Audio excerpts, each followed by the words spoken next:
Tia, I thought maybe we could also just chat about one subject that is obviously always prevalent in South African rugby and South African sport generally, and from your emails and stuff that's in conversation we've had around the subject of transformation.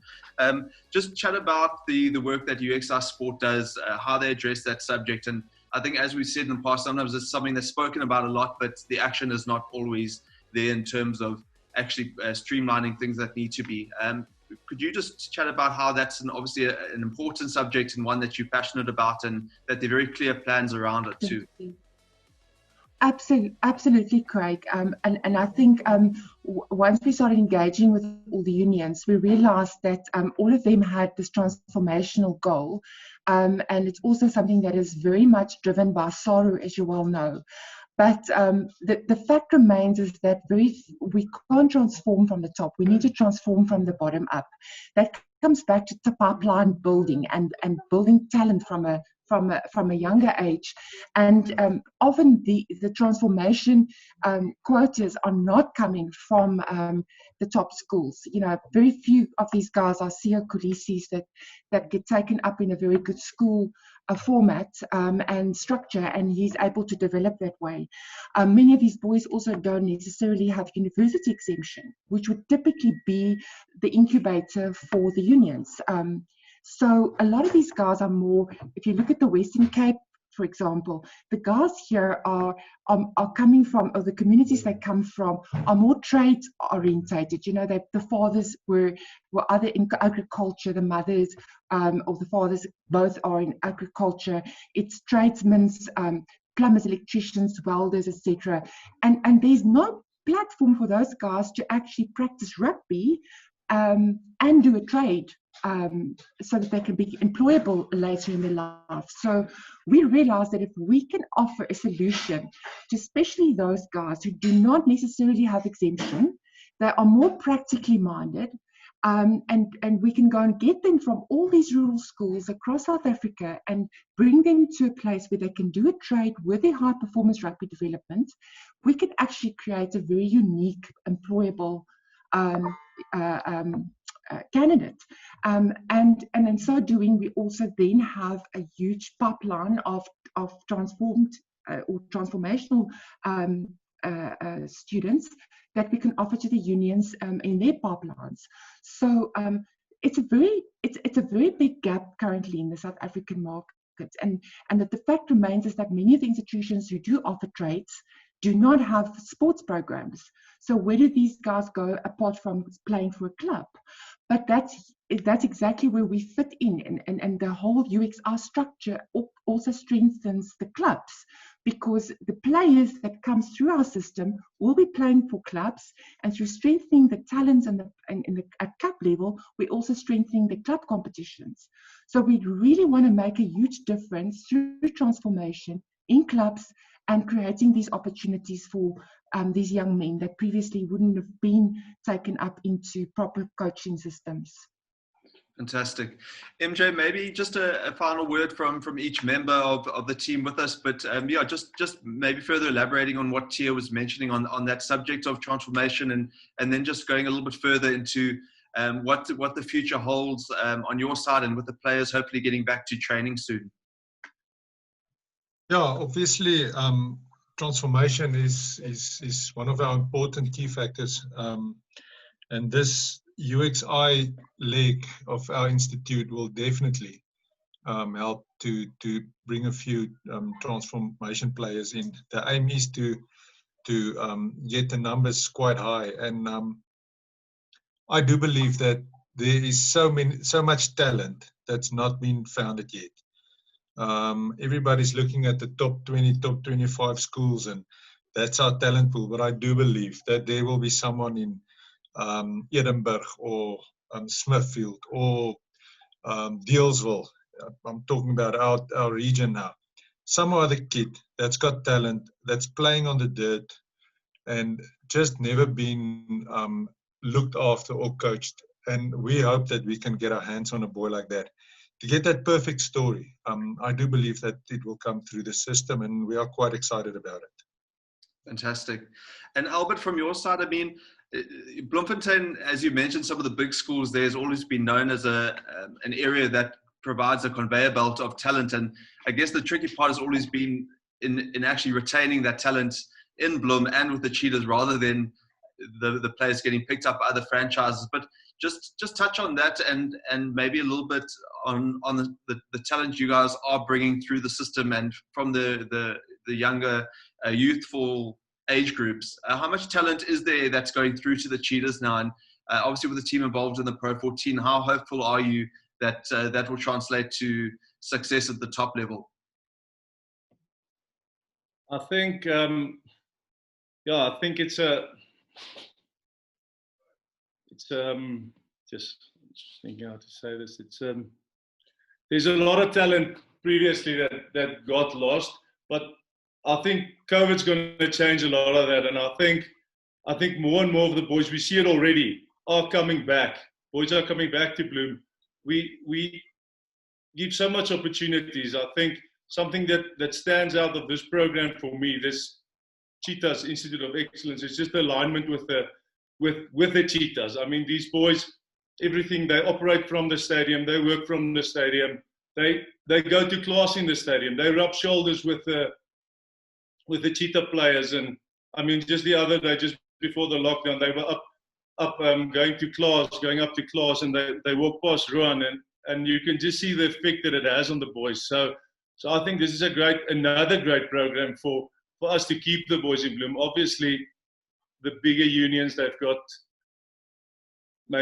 more money or whatever, but I think that with COVID, like I said, that's going out the window now, and there's not that much money, and they can't contract that many juniors anymore. So I think this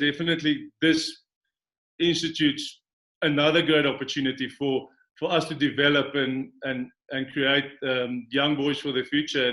And like our vision says, it's inspiring greatness through sports to life. So I think Tia touched on that as well. It's we're not only looking at the sport, we're looking further than the sport, and we want to create, before we create champion teams, we want to create champion boys. And I think that's something that's really important to us. And like I said, I think this is a great opportunity for boys to stay in Bloem and to develop in Bloem and to become a Pro 14 player in Bloem. 100%. Ron, just a final word from your side. I mean, as we've all touched on during this conversation, I mean, South African rugby has its own unique challenges, and not only with COVID, but just with elements of transformation and certain financial setbacks. What are some of the key fundamentals and the first things that you need to discuss with players as they're starting out their careers? And obviously the mental side of the game is often not spoken of that much, but how important is it to ensure that the guys are all on the same page and have a greater understanding and can see that bigger picture as they start out? Well, it's a tough question, but I mean, I mean, I don't come from rugby, so I've been in rugby now for about 6-7 years now at the professional level, at the level there. And the one thing that stands out is the versus other sport, rugby's got very complex tactics. So it's a complex thing to understand as a person. So it's not just running a race in a sense. There's a lot of complex skills that you have to understand. So you can't really form your part on the field if you don't understand what everybody's doing. So I think the secret of a rugby team is everybody being on the same page at all times. So I think so that in essence is teamwork. So I don't think you find a sport that cultivates teamwork better than rugby in a sense, because everybody's got different roles and whatever. And that kind of like the mental challenge about that, because we're born as individuals and we think of ourselves mostly, to kind of plunge in and say, okay, right, I'm all about you. I think that's a big step to take.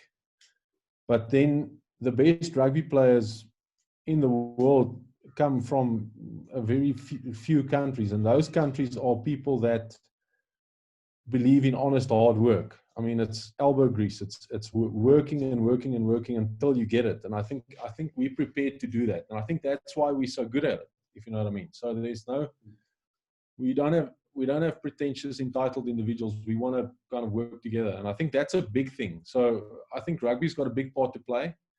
And I think the challenges that we have are challenges. They're not kill shots. So I think we will be able to kind of find a way with honest hard work. That's my opinion. Awesome. Well, my Zoom chat's telling me the meeting's about to run to its time limit. So maybe just a final word from you, Tia, just quickly, just to wrap up some of the important things we've spoken of. And obviously we have a lot more coming between SA Rugby Mag and UXI Sport. So there's obviously a lot more to look forward to on this platform. No, absolutely. I think in the time that we are living in right now, I think hope is something that's become very important for us to create, especially if you can consider how many young boys have not been able to run out for their first teams this year. They just haven't had those opportunities. Even within those top schools, they didn't have the opportunities. And it's all about, you know, we all have dreams in life. We want to materialize or realize a dream. And we need those opportunities to realize those dreams. And this is a platform where we want to realize dreams. Whether that dream is professional or not, irregardless, in the system, you will develop as a great human being, a better human being, being able to cope in times like this, and be able to adapt and make new plans when you're faced with difficult times like this. It's about employability. It's high on our list of priorities, is to create employable young men that can think out the box, that can make plans, that can be leaders for their communities, leaders in their homes, wherever they might be, they end up in life. And Nelson Mandela so nicely put it. He once said during the '95 World Cup, he said, "There's nothing that unites a nation more than sports." And it speaks a language that the youth understands. And that is truly what this is about. It's speaking a language that the youth understand, something we can work with, that can cultivate something unique within them and inspire them to greatness. It's a platform where we will be feeding communities, uplifting communities, especially considering where most of these guys are coming from. They can go back into these communities, become employable, be participants in their clubs, strengthen the club systems. And again, the club system is an important platform in South Africa that really needs upliftment, seriously, if we want to see a better rugby future. So I'm very excited about this, Craig. I'm every day I link the dots, and I'm thinking it's more than just playing rugby. It's so much more than just that. Rugby gives us the platform, and as Ruan just said, it teaches things that to young men that a normal, just going to university and just studying and playing a straightforward degree would not teach you. And I think that's the uniqueness of combining a sport like rugby with an academic program. The two together makes a so much better employable person after 2 or 3 years. And I think that's at the heart, what's at the heart of this. Fantastic. Well, thank you so much. And yeah, thanks to everyone for joining. And we'll have the video out soon so we can all look out for it. But yeah, thanks so much for making time, and look forward to doing so much more on this platform. Oh, thank you, Craig. We thank you very much for the opportunity to talk to you. We really appreciate it. Thank you. Cheers, Thanks, guys. Craig. Thanks, Craig. Good.